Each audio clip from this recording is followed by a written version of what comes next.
Nageenyi gooftaa isiniif haa baay'atu karaa abdii dhugaatiin dubbii gooftaa qabannee isiniif dhiyaanneerra. Chaanaalii kanaafuu haaraa taatan sheerii akka gootan, sabskiraayib akka gootan jaalala gooftaatiin si yaadachiisuun barbaada. Gooftaan si haa eebbisu. Har'a irratti dubbachuuf kan deemnu mata duree baay'ee barbaachisaa ta'e jireenya amantootaa keessatti yeroo hunda amantoonni gaafatan gara dubbii waaqayyootiin yaada kanarratti xiyyeeffadhee waan tokko dubbachuudhaaf yaala. Waaqayyoon nu gargaara. Mata dureen irratti dubbachuudhaaf deemu maaliif hafuuraan guddachuu dadhabne amantoonni? Why do Christians fail to grow spiritually? Maaliif guddachuu dadhaba amantoonni? Maaliif akka waaqayyoon nu barbaadutti guddachuu dadhabna? Bara hunda ijoollee taane maa argamna? Rakkoon isaa maali? Falli isaa maali? Rakkoon guddachuu dhabuu keenya kanaan nurra ga'u maali? Fala isaatiif immoo maal gochuu qabna? Yaada waaqayyoota akkamitti hirkannaa kan jedhu as keessatti dubbii guddaa tokko kaaseen dubbachuuf yaala. Waaqayyoon nu gargaara, ulfinni isaaf haa ta'u. Egaa kutaa macaafa qulqulluu giddugaleessa godhadheen dubbadhaa. Kutaa macaafa qulqulluu kun macaafa Ibrootaa boqonnaa 5 lakkoofsa 12 haga lakkoofsa 14 isa jiru. Achirratti xiyyeeffadhee dubbadhaa. Lakkoofsi 12 irraa haga 14 akkas jedha. Isin yeroo kana barsiisota ta'uu kan maltan turtani. Amma garuu dubbii waaqayyoo isa gara jalqabaa iyyuu nama hiikee isin barsiisu barbaachise. Qooda nyaata jabaa nyaachuus warra aannan dhugdan barbaachisu taatanii jirtu. Namni aannan hin jiraatu immoo mucaa waan ta'eef akka itti waaqayyo duratti qajeelummaan jiraatu isa barsiisuu hin hubatu. Nyaata jabaan garuu kan warra gahaniiti. Warri kun sammuun isaanii hojiidhaan itti bare waan hamaa fi gaarii gargar baasuu danda'u. Ulfinni waaqayyoof haa ta'u. Waaqayyoon akka guddannu barbaada. Akka waaqa fuulduratti ijoollee gooftaa taanee hafuuraan guddannee galata waaqaaf jiraannee nuufillee eebba waaqayyoon nu kaa'e hubannee eebba waaqayyoo kanatti gammannee yeroo hundayyuu yaada waaqayyoo keessa jiraannu yaada waaqayyoo karoora waaqayyoo isarra darbeeyyuu ajaja komaandimentii waaqayyoon hafuuraan akka guddannu kaa'e. Dubbii guddaan tokko dubbachuun irra jiraatu jalqaba irratti macaafa qulqulluun keenya hafuuraan guddachuun optionaalii miti. Yookaan immoo guddachuu dhiisuu akkuma jirretti jiraachuu akka yaada keenyatti deemuu miti. Waaqayyoon akka guddannu ajaja kenneera. Ajajama waaqayyoo, komaandimentii waaqayyooti. Kanaaf guddachuun amantootaaf dirqama keenya. Kan guddisu waaqayyo, kan ittiin guddannu yaada waaqayyootiin, akeeka waaqayyoo, karoora waaqayyoo maana walii macaafa qulqulluutiin guddanna. Garuu guddachuun kiristaanaaf dirqama akka ta'e macaafa qulqulluu keenya irraa argina. Egaa Phexros irraa itti deebiin dubbadha waan ta'eef tokko isaatiin jechuu kooti. As keessa kutaa macaafa qulqulluu amma dubbifne keessatti dubbii guddaan qulfiin jiru tokko maali? Dubbii waaqayyoo kan jedhudha. Lakkoofsa jalqabaatti irratti gaafa argitan dubbii waaqayyoo kan jedhu argitu. Dubbii waaqayyoo maali? Guddachuu keenyaaf, jiraachuu keenyaaf, gammachuudhaan jiraachuu keenya, waaqa tajaajiluu keenyaaf, waaqa fuulduratti dubbii ijoo akka ta'e kutaa macaafa qulqulluu kanarraa argitu. Kanaaf maal jedha lakkoofsi 12 isin yeroo kana barsiisota ta'uu kan maltan turtan amma garuu dubbii waaqayyoo jedha. Dubbii waaqayyoo isa jalqabaarra jirtu. Dubbii waaqayyoo isa jalqabaa san barachuun isiniif ta'a. Inni immoo nama aannan dhugu jedheef waa'ee dubbii waaqayyoo kaasa. Dubbii waaqayyoo jireenya namaa jijjiiruudhaaf, jireenya amantootaa jijjiiruudhaaf, waaqa fuulduratti galataan jiraachuudhaaf dubbii qulfiin yookaan dubbii ijoon dubbii waaqayyoo akka ta'e kutaa macaafa qulqulluu kana keessarraa arginaa jechuudha. Inni tokko kana. Inni lammataa dubbii ijoon asirraa argita lakkoofsa 13 irratti qajeelummaa kan jedhu. Waaqayyo fuulduratti qajeelummaan jiraachuuf kan jedhu. Namni hafuuraan guddate tokko waaqayyo fuulduratti qajeelummaadhaan jiraata.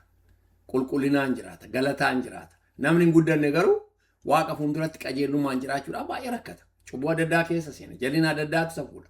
Seexanni jireenya isaati irratti bara isaati irratti rakkoo adda addaa uumu. Kanaaf qajeelummaadha waaqa fuulduratti jiraachuu lakkoofsi 13. Namni aannan hin jiraatu immoo mucaa waan ta'eef akka itti waaqayyo duratti qajeelummaan jiraatu hin hubatu, hin beeku. Kanaaf dubbii waaqayyoo jireenya amantootaatiif bu'uura guddaadha.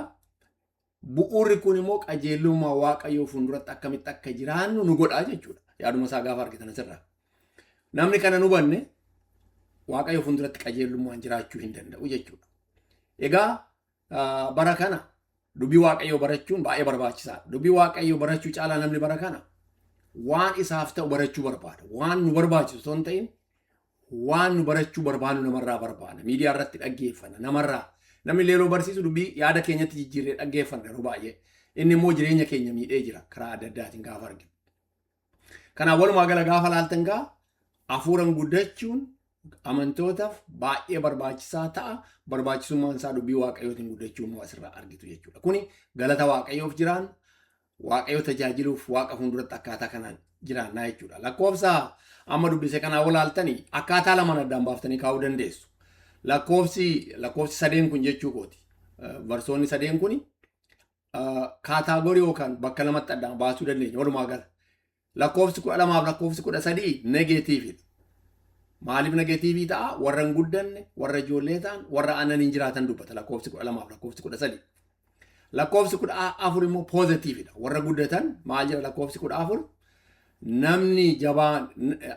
Nyaanni jabaan garuu kan warra gahaniiti jedhee poozitiif yookaan yaada qajeelloo ta'e gaarii ta'e dubbachuun jalqaba. Nyaanni jabaan garuu kan warra gahaniiti. Warri kuni sammuun isaanii hojiidhaan itti bare hamaaf gaarii gargar baasee beekuu danda'a. Poozitiif. Warri kun garuu negeetiividha. Warra hin guddanne, warra ijoollummaa keessa jiraatan, warra yaadni isaanii hojii seexanaatiif saaxilaman jechuu isaati jechuudha asirratti gaafa argitan.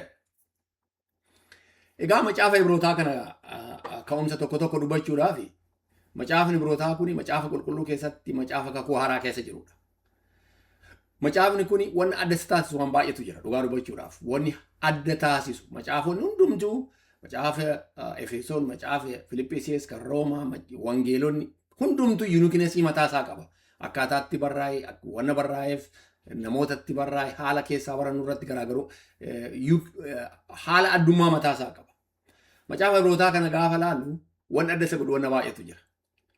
Tokkoffaa macaafichi eenyu akka barreesse hin beekamu. Macaafa qulqulluun keenya hundi isaa jechuu dandeenya eenyu akka barreesse hin beekamu. Haasofni adda addaa irra jiraatu malee. Fakkeenyaaf ergaa gooftaan keenya gara Phaawulos hin barreesse jalqaba irratti ani Phaawulos jedhee jalqaba waan ta'eef maqaa isaa argina. Phexrosis ergaa Phexros jedhamee waama. Yohaannis wangeela barreesse ergoota barreesse keessatti akkaataa kanan argina. Macaafa Ibrootaa kana olaaltan eenyu akka barreesse Ibrootaaf jedha malee hin beekamu. Nama barreesse kana nama adda addaa maqaan hin ka'a. Phaawulos ta'uu danda'a, Barnabaas ta'uu danda'a, Sillaas ta'uu danda'a, Apoloos ta'uu danda'a. Luqaas ta'uu danda'a. Nama baay'ee maqaan ka'a. Garuu yaadni isaa gaafa laalamu ergaa Phaawulosiif fakkaatu yaada jedhu humna jira. Maaliif? Phaawulos yeroo jalqabu maqaa isaatiin jalqaba. Akkaataan nuti ergoota kanattiin ijaarame yookaan immoo ittiin kaa'ame gaafa laaltan ergoota isaa ani Phaawulos ergamaa gooftaa keenya Yesuus Kiristoos kan nan ta'e jedhee jalqaba waan ta'eef akkaataan ergaan kun itti barreeffame garuu kun ergaan kun mataan isaa waa'ee gooftaa keenya Yesuus Kiristoos dubbachuun jalqabee yaada biraa keessa seenee ayyaana waaqayyo waa'ee Kiristoos dubbachuudhaan deema waan ta'eef garaagarummaa qaba waan ta'eef ergaan Phaawulosiif fakkaatu kan jedhu haasaa jira kuni yaada tokko. Inni gara biraa eenyuuf akka barraa'eefatti hin kaa'amu. Macaafa qulqulluu keenya gara biraa gaafa laaltan fakkeenyaaf hojii ergamootaa olaaltan boqonnaa jalqabaarra Luqaas akka barreessee fi nama Tifooliyoos jedhamuuf akka barreeffame ergaa isa lammataas akka ta'e Luqaas ergaa Luqaas yookaan wangeela Luqaasitti aanee achi keessatti waan hin tuqamne achi keessatti waan hin barreeffamne achi keessatti waan hin kaane ergaa kana keessatti akkan sii barreessu jedhee achi keessatti akka barreeffame argitu jechuudha. Kanaaf eenyuuf akka barreeffame warra Tasalonqee miti, warra Efesoon miti, warra gara Ibrootaa jedha. Afaan Oromootiin gara Ibrootaa jedha. Afaan Amaariffaatiinis warra Ibraawaan. Afaan biraatiin gaafa laaltan Ibruu jedhee dhaawata. Ibruu isa kam warra eessa jiraatan amantoota eessa turan waan ifatti kaa'ame hin jiru waan ta'eef macaafa kana adda kan goosisu waan akkasii akka jiru asirraa arguu dandeenya. Of course macaaficha kan barreesse hafuura qulqulluudha. Macaafota hundayyuu kan barreesse hafuura qulqulluudha. Waaqa waan ta'eef macaafichi kan barreesse hafuura qulqulluudha. Ergaa Phexros lammaffaa boqonnaa 1:21 namni waaqaa ergaa waaqayyoo hafuura qulqulluudhaan dubbatan waaqayyoon dubbate barreessan. Kun fedha namaatiin kan hin dhumne waan ta'eef kan waaqayyooti jedha. Kanaaf hafuura qulqulluutu barreesse. Ergaa hafuura qulqulluuti. Macaafa qulqulluu gaafii hin qabu kun. Garuu waaqayyoon eenyutti fayyadamee barreesse kan jedhamu dubbachuudhaaf. As keessatti warra ergaa warra yookaan immoo macaafa Ibruu kana keessatti waan baay'ee arguu dandeenya. qabiyyee macaafa kanaa maali? As keessatti wanni ka'e maali? Naaraatiiviin isaa maali? Asirraa maal barraa? Waan adda addaa kaafnee arguu dandeenya. Seera adda addaa keessatti wanni macaafa kana keessatti hin kaane hin jiru. Bara Abrahaam irraa ka'e haga bara meeqatti waan jiru hunduma fakkeenyaan fidee karaa adda addaatiin macaafa Ibrootaa kana keessatti argina. Kanaaf amantoonni akkamitti akka of eeganii jabaatan, akkamitti akka dhaabatan, akkamitti akka gooftaa wajjin deeman kaa'ee karaa adda addaatiin barsiisaa, jabeessaa, karaatti deebisa. Egaa giddugaleessa macaafa Ibrootaa kana gaafa laaltanii yookaan cibxiisaa, tiimiinsaa maal gaafa jettanii Waaqayyo fuulduratti ijoollee Waaqayyo abdiidhaan, konfidensii guutuudhaan ayyaana Waaqayyo gaafachuu, Waaqa fuulduratti dhiyaachuuf akka dandeenyu macaafa kanarraa argitu. Macaafa kanarraa argitu. Boqonnaa 4 lakkoofsa 16 gaafa argitan maal jedha? Yeroo barbaachisaatti akkuma nu gargaaruufis araara isaaf fudhachuudhaaf ayyaana isaas argachuudhaaf koottaa ija jabinaan gara teessoo Waaqayyoo isa ayyaana guututti hin dhiyaanna. Kanaaf ijoollee Waaqayyoo yeroo hundayyuu ayyaanni Waaqayyoo nu barbaachisa. Ayyaana Waaqayyoo argachuuf, ayyaana Waaqayyoo fuulduratti jabaachuuf, gaarummaa isaa isarraa fudhachuudhaaf yeroo dadhabnu, yeroo kara biraa yaannu isaan fuulduratti akka dhiyaatta warra Ibrootaa kana amantooti kun. Of course warra amantoota barreeffame dhiyaadhaa Waaqa fuulduratti abdii guutuudhaan, humna guutuudhaan, gara jabina guutuudhaan, booldinasii guddaadhaan Waaqa fuulduratti dhiyaadhaa jedhee akka dubbatu argitu. Kanaaf ergaa warra Ibrootaa kuni gaafa samaraayizii gootanii yookaan immoo dubbii isaa walitti qabdanii keessan kaa gooftaan keenya Yesuus Kiristoos inni nama qulqulluu ta'e, inni Waaqa ta'e, nama fayyisuuf aarsaa ta'ee kan dhiyaate, aarsaa ta'ee dhiyaachuu duwwaa otoo hin ta'in dura bu'isaa keenya kan ta'e, fakkeenya keenya kan ta'e, jireenya keenya kan ta'e isa jedhee dubbata. Kanaaf macaafa Ibrootaa walumaa gala gaafa laaltan giddugaleessaa jalqabaa gadhumaatti waa'ee gooftaa keenya Yesuus Kiristoos. Kiristoolojii guddaa, barumsa guddaa, lallaba guddaa. Macaafni kun doktiriinii barsiisuu irrayyuu darbee waan biraati. Akkaataan itti barreeffame gaafa argitan. Gorsa baay'ee qaba. Boqonnaa 13 lakkoofsa 22 gaafa laalte.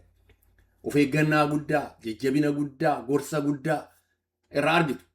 Isa duwwaa otoo hin ta'in Abrahaam abbaan keenya amantaan isaa akkasitti ilaalame. Jedheetu warra durii haala durii waa'ee Musee, waa'ee uummata Israa'el bara Gibxi irraa ba'an waa'ee kanaa kaasee yaada kana hubachiisuudhaan itti fufa. Ergaan kun walitti qabnee gaafa laalle qaama sadeen warra fuuldura isaa ture yookaan warra isaan argan kanaaf macaafa barreessa warra Ibrootaa barreesseef kana arguu dandeessu. Inni mataan isaa achi keessatti of laala warra barreeffame kana keessatti nuyi jedhee dubbata. Isin jedhee dubbatu nuyi jedha achi keessatti of lakkaa macaafa kana keessatti of lakkaa ofii ani as keessan jira jedhee lakkaa. Kanaaf kaataagorii yookaan qaama sadi macaafa Ibrootaa kana ilaalchisee qaamni sadi akka as keessa jiran argitu. Lamoota ta'e sadi. Tokkoffaa warra amanan akka jiran argitu. Believers warra jedhan kanaaf akka barreeffame argitu. Yookaan achi keessa akka jiran barreeffama kana keessa, naaraatiibii kana keessa, lallaba kana keessa warri amantoota ta'an akka as keessa jiran argitu. Maaliif boqonnaa 10 lakkoofsa 32 irratti gaafa argatan ifaan Waaqayyoo inni isinii banee isinii ifee waa'ee amantaa keessanii wallaasoo diina wajjin qabdanii dhaabattan san yaadadhaa jedha warra amanan akka ta'an asirraa argitu jechuudha. Inni gara biraa maal argitu warran amanin garuu immoo hayyummaa isaaniitiin waa'ee wangeelaa kana warra amanan argitu. Hin amanne amantoota miti gooftaa keenya Yesuus Kiristoositti amananii gaafa laalan falaasama adda addaatiin, loojikii adda addaatiin waa'ee wangeelaa gaafa laalan wangeelli kun amansiisaa akka ta'e warra hubatan immoo argitu asirra. Qaamni sadaffaan immoo warran amanneedha. Yaad barumsa gooftaa keenya Yesuus Kiristoos kanaan warra harkifaman, atiraakti warra ta'an, warra immoo kanaanuu konviiksid ta'an garuu immoo akka amantootatti warra lakkaa'amne argitu. Boqonnaa baay'ee keessa jiru. Boqonnaa 5 keessa 6 keessatti argitu. Walumaa gala warroonni kun macaafa kana amantoota miti amantoota fakkaatu. Amantoota fakkaatu. Kanaaf warroota akkasiitiif illee akka yaadni kun as keessatti dubbatame ergaa warra Ibrootaa kana keessaa argitu macaafa warra Ibrootaa kana keessaa. Gooftaa keenya Yesuus Kiristoos gammachuudha fudhattanii gammachuu fudhachuu keessan kana eegaa jabaadha amantaa keessan isa isinii kenname san hin gatinaa Hingatiin amantaa isinii kennama. Ergaa birootaa boqonnaa 10 lakkoofsa 33 kana gaafa argitan 35 gaafa argitan kanaan dura amantaa isinii kenname yookaan amantaa argattan kanarraa akka fiigine akka sarraan koofne akka karaa kanarraan baane ilaalladha. Waagaa gatii guddaan bitame.